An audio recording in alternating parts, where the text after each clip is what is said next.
गरीब साध साध सब नेक हैं, आप अपनी ठोरे, जो सतलोक ले जावेंगे वो साधु कोई और।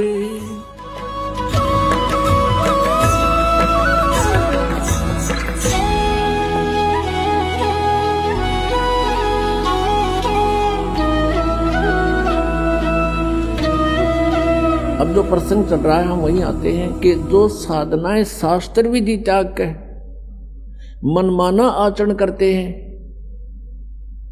उनको कोई उपलब्धि आध्यात्मिक मार्ग की नहीं होती। परमात्मा कहते हैं डंब करें डूंगर चढ़ें, डूंगर कहते हैं ऊंची सी पहाड़ी पाल टीले पर जहां से दूर से दिखाई दे। डंब करें डूंगर चढ़ें, अंतर झीनी झूल, और जग जाने ये बंदगी करें ये बो है सूल बबूल। आम जनता तेनों सोचा बड़ा साधक साधना कर रहा है, देखो सुबह से लेकर शाम तक अपना तप करता है, तो परमात्मा अपने उस आध्यात्मिक मार्ग में बताते हैं कि जनता जाने ये भक्ति करे यो बो है सूल बबूल। ये तो दम्भ कर रहा है, ऊपर बैठ कर ढोंग कर रहा है, दिखा रहा है आपको। परमात्मा के पाने की भक्ति जो है बहुत सिंपल है, और उसके लिए परमात्मा ने स्वयं आना पड़ा इस यथार्थ ज्ञान को देने के लिए। जैसे कल रात का सारा ही सत्संग इस उद्देश्य पर था कि परमात्मा कैसा है, वो परमात्मा क्या करता है।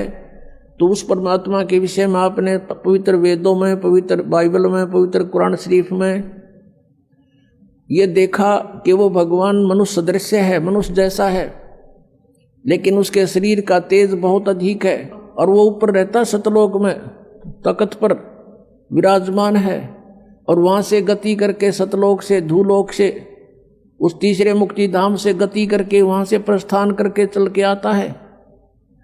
और यहाँ वो अच्छी आत्माओं को मिलता है, और अच्छी आत्माओं को मिलकर वो अपना तत्व ज्ञान आप ही बताता है। परमात्मा ने, परमेश्वर कबीर देव ने जो लीला की वो 600 वर्ष पहले की थी, वो उनके जीवनी के अंदर भगवान की लीलाओं में लिपिबद्ध है, वो लिखी हुई है। और आज वेद हमने देखे, इससे पहले वेदों को कोई समझ नहीं सका। उन वेदों में यही लिखा कि वो परमात्मा 3 स्थिति के शरीर से 3 प्रकार की अपनी वेशभूषा से, शरीर की वेशभूषा, यह शरीर भी हमारा एक वेशभूषा है अपने, और नीचे ओरिजिनल शरीर अलग होता है हमारा सभी का, उसके ऊपर तो 3 प्रकार के शरीर धारण करता है, और उनसे हम सबका धारण पोषण यानी सबकी संभाल करता है। एक रूप में मनुष्य सदृश शरीर है परमात्मा का, सतलोक में और ऊपर के लोकों में अलग अलग रूपों में विराजमान है। तो सतलोक के अंदर परमात्मा के एक रोमकूप की शोभा करोड़ सूर्य मिला दे, करोड़ चंद्रमा, तो अभी परमात्मा का प्रकाश उनसे अधिक है एक रोमकूप का। इतना तेजों में शरीर है, लेकिन गर्मी नहीं है।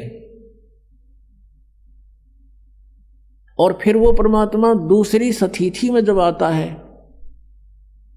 वो प्रत्येक युग में एक लीला करता है, नवजात शिशु का रूप धारण करके प्रकट होता है, और बाहर जंगल में, नगरी से बाहर वन में एक तालाब के ऊपर,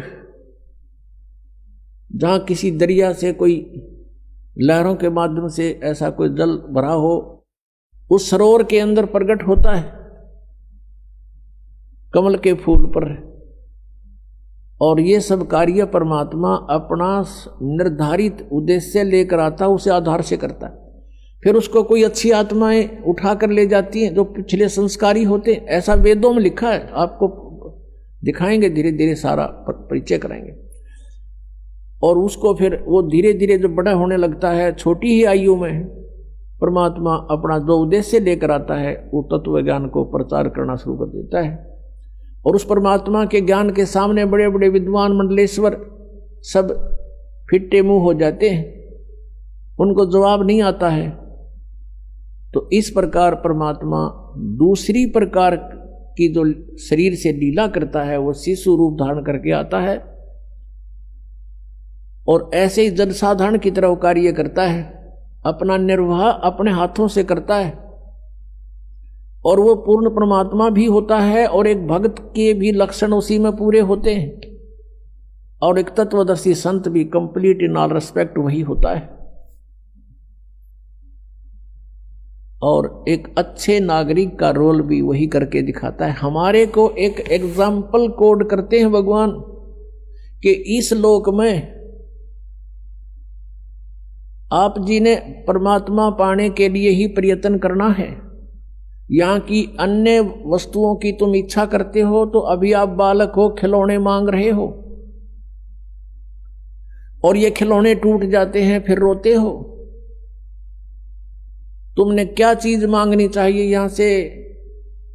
साईं इतना दीजियो जा मैं कुटुंब समावे, हम भी भूखे ना रहें अतिथि न भूखो जावे। कि हे परमात्मा इतना दीजिए जिसमें कुटुंब समावे, यानी रिक्वायरमेंट ऑफ फैमिली, परिवार की आवश्यकताएं फुलफिल हों, इतना दीजिए दाता, और हम भी भूखे ना सोएं और कोई अतिथि आ जावे वो भी भूखा ना रहे। इसे अधिक नहीं चाहिए। परमात्मा कहते हैं घर तो 3.5 हाथ और गना तो 4.25, कह कबीर अधिका गहे ताको नहीं विचार।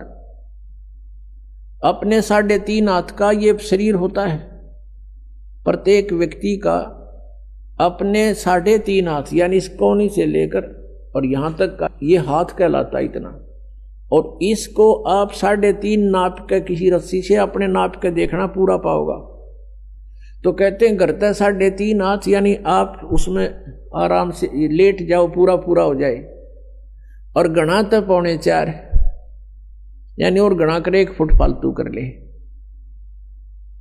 और इससे ज्यादा की डिमांड है तो व्यर्थ की बकवाद है वो। अब इससे आप समझ लेना, कहने का भाव इन्होंने है कि तरके अपने घरान फोड़ कर एक इतना गुणा बैठ जाओ। कहने का भाव ये है परमात्मा का कि 1 चारपाई पर सोना है और वो 3 बाई 6 फुट में आ लेगी।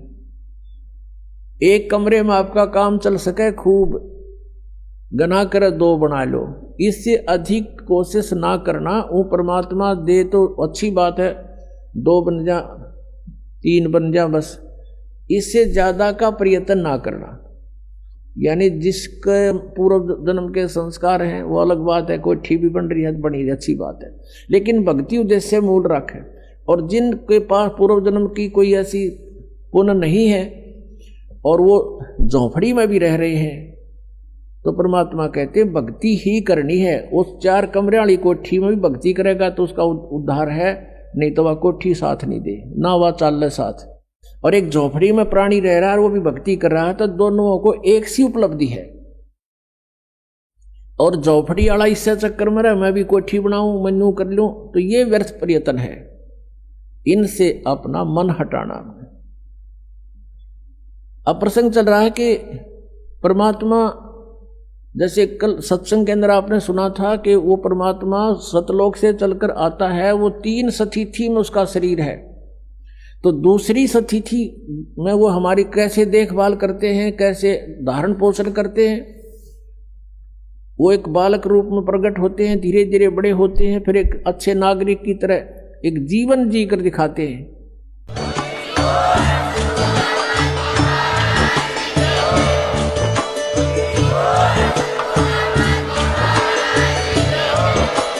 आप सुन रहे थे जगत गुरु तत्वदर्शी संत रामपाल जी महाराज जी के मंगल प्रवचन। अधिक जानकारी के लिए विजिट कीजिए हमारी वेबसाइट www.jagatgururampalji.org। संत रामपाल जी महाराज जी के शुभ आशीर्वाद से पूरे विश्व भर में 500 से भी ज्यादा नाम दीक्षा केंद्र हैं, जिन पर संत रामपाल जी महाराज जी द्वारा ऑनलाइन निःशुल्क नाम दीक्षा दी जा रही है। अपने नजदीकी नाम दीक्षा केंद्र का पता करने के लिए संपर्क करें 8222 880541।